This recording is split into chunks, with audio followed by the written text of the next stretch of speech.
Let's talk about the three little words that increased our conversion rate by more than 50%.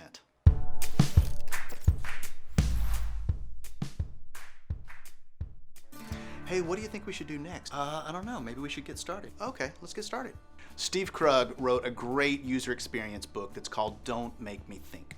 And in there, he is making the case how we need to anticipate what our user wants to do, why they're using your application or your website, and go ahead and anticipate what they want to do next. Make it really easy for them to take the next step. So we've been trying to do that in all of the applications that we create, and a little over a year ago we thought, okay, how can we make it easier for people to say yes when we're proposing something to them?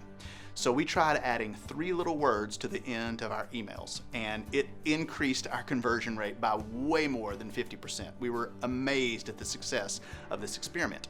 Those three words were, let's get started. So it works a little something like this.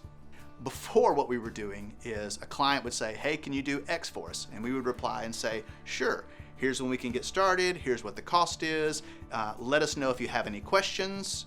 And that was kind of the way that we ended the email. So that means that the customer has to think, okay, I guess I need to come up with some questions that I should ask.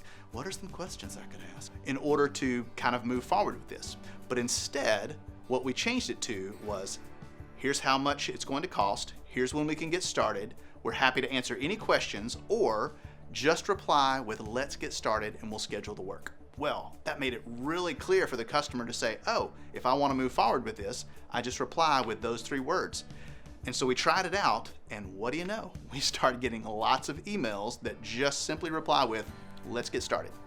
We made it really easy for them to take the next step, and the customer took that next step. And like I said, our conversions went through the roof, and there wasn't a whole lot of back and forth of emails either. For this week's experiment, it's really simple. Give your email recipient a clear call to action.